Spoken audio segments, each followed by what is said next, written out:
В ближайшие дни внимание международного сообщества сосредоточится на предстоящих встречах в Белом доме, где президент США Дональд Трамп намерен принять премьер-министра Армении Никола Пашиняна и президента Азербайджана Ильхама Алиева. В пятницу, 8 августа, Южный Кавказ окажется в фокусе мировой политики. Президент США Дональд Трамп готовится провести в Вашингтоне встречи с лидерами Азербайджана и Армении. Согласно плотному графику, в 14 часов 30 минут по местному времени состоится встреча с премьер-министром Армении Николом Пашиняном, а уже в 15 часов 20 минут переговоры с президентом Азербайджана Ильхамом Алиевым. Кульминацией должен стать совместный выход к прессе в 16 часов. Однако, по информации источников, знакомых с ходом подготовки, речь идет не о подписании полноценного мирного соглашения, а о меморандуме о взаимопонимании. Такой формат позволит США продемонстрировать значимый дипломатический результат, не вдаваясь в сложные и пока не разрешенные детали конфликта. Эти переговоры рассматриваются как потенциально важный шаг в процессе урегулирования армяно-азербайджанского конфликта, однако за рамками официальных заявлений остается множество противоречий, делающих ситуацию значительно более сложной.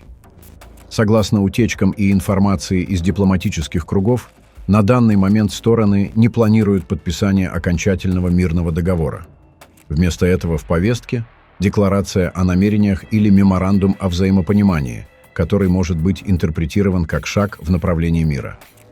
Такой документ, по мнению наблюдателей, позволит администрации США, а также лично Дональду Трампу, продемонстрировать участие Вашингтона в обеспечении стабильности в одном из ключевых регионов Евразии. В условиях международной напряженности и внутренней политической поляризации в США даже ограниченные по содержанию дипломатические результаты могут быть использованы как аргумент в пользу эффективности внешнеполитического курса. Известно также, что конгрессмен Джо Уилсон выступал с инициативой представить Дональда Трампа к Нобелевской премии мира, что подчеркивает стремление части американского политического класса усилить международную роль США. Предстоящие выборы в Конгресс в 2026 году также придают переговорам дополнительное электоральное измерение. Тем не менее, основная суть переговоров касается вопросов территориальной целостности, суверенитета и стратегического баланса на Южном Кавказе. Один из ключевых пунктов обсуждения – возможное создание транспортного маршрута через Южную Армению, который, по заявлениям азербайджанской стороны, необходим для сообщения с Нахичеванью. Азербайджан настаивает на особом правовом статусе этой дороги, тогда как армянская сторона подчеркивает необходимость сохранения полного государственного контроля, включая таможенные и пограничные механизмы. Обсуждение данного вопроса выходит за рамки двустороннего армяно-азербайджанского формата.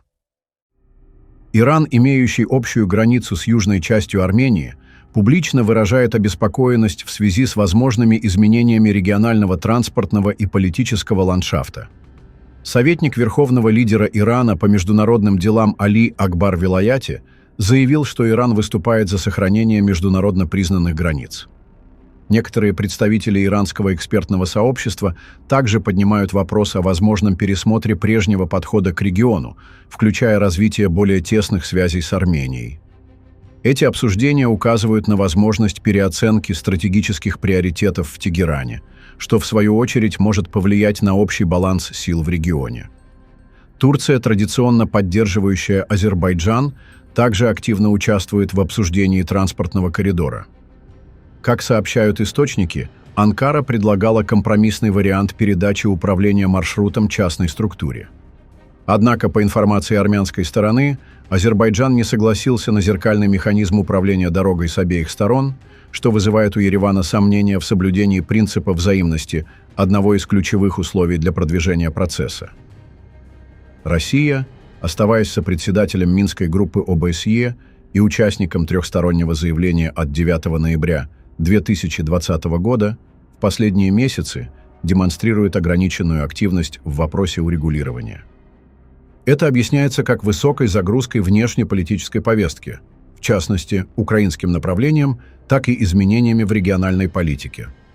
В Армении наблюдается рост интереса к расширению связей с западными странами, что также влияет на характер взаимодействия с Москвой. Обе стороны прибывают в Вашингтон в условиях внутреннего давления. Для Азербайджана возможное подписание символического документа может стать шагом к укреплению образа страны, добившейся стабильности после конфликта. Армения со своей стороны стремится продемонстрировать готовность к диалогу, одновременно сталкиваясь с критикой со стороны оппозиционных сил. Некоторые оппозиционные политические деятели в Ереване, включая руководителя парламентской фракции «Армения» Сайрана Оганяна, высказывают сомнения в целесообразности визита. По их мнению, без комплексного обсуждения карабахского вопроса и без надежных гарантий безопасности армянского населения в регионе говорить о реальном мире преждевременно. Также упоминается, что не все пункты трехстороннего заявления 2020 года, включая возвращение военнопленных, были реализованы. Активизация дипломатической роли Соединенных Штатов Америки в этом процессе имеет более широкое значение. По оценкам ряда азербайджанских аналитиков, Вашингтон стремится занять центральную позицию в урегулировании конфликта, тем самым усиливая свое влияние на фоне сниженной активности России и Европейского Союза. Однако подобный подход может не учитывать всей сложности исторических и политических факторов, присущих региону. Тем не менее, потенциал американской дипломатии остается значительным, особенно в экономической сфере. Армения, заинтересованная в диверсификации внешней политики, может выступить с инициативами, предполагающими более активное участие Соединенных Штатов в энергетических, инфраструктурных и технологических проектах. Такие шаги, особенно при должной презентации, могут быть восприняты как вклад в стабилизацию ситуации на Южном Кавказе. С учетом этого армянской стороне может быть выгодно задействовать дипломатические механизмы символического характера. К примеру, вручение президенту США или членам его команды государственной награды за посредническую роль может восприниматься как акт признания и укрепления взаимопонимания. Это особенно актуально с учетом значимости жестов признания в американской политической культуре. Визит Пашиняна и Алиева в Белый дом, безусловно, является значимым событием в международной дипломатии.